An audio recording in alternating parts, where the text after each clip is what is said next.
দুজন 2024 চনৰ পৰা আমি ড্ৰিম 50 আৰম্ভ কৰিব ওলাইছোঁ। ইয়াতে আমাৰ বিশেষকৈ HS ফাৰ্ষ্ট ইয়াৰ বিজ্ঞান শাখাত পঢ়া ছাত্ৰ ছাত্ৰী বৰ্ডৰ লগতে তেওঁলোকৰ বিশেষভাৱে IIT আৰু JEE NEET আদিৰ কোচিং অভিজ্ঞ শিক্ষকসকলৰ দ্বাৰা দিয়া হ'ব।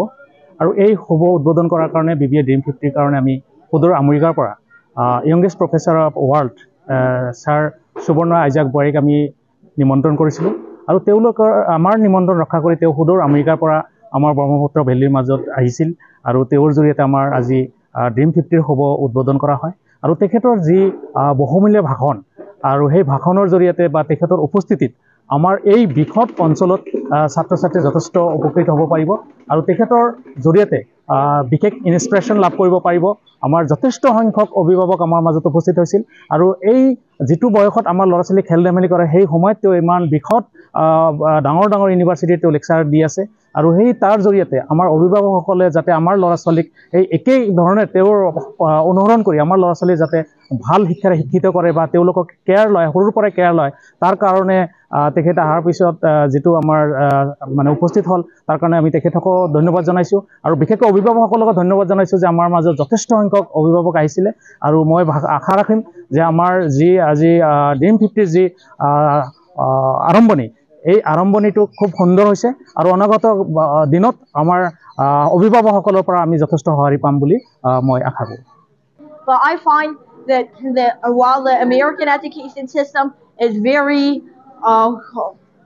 I guess it's very free-willed, so that means that it doesn't focus as much and it's not as rigorous.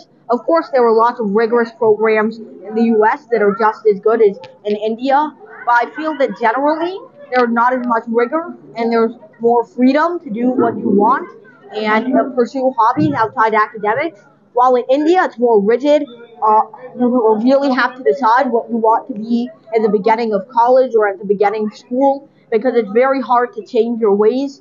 And it's also very hard to get into college after you've started working a job or you're 22 or 23. So you essentially have to graduate and get in there.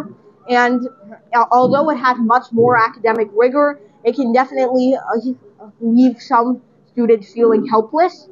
So that's a comparison between the American and Indian education system for me. While the American education system does not provide as much rigor or material concepts, I believe that the American education system definitely provides more freedom for students to be who they want to be.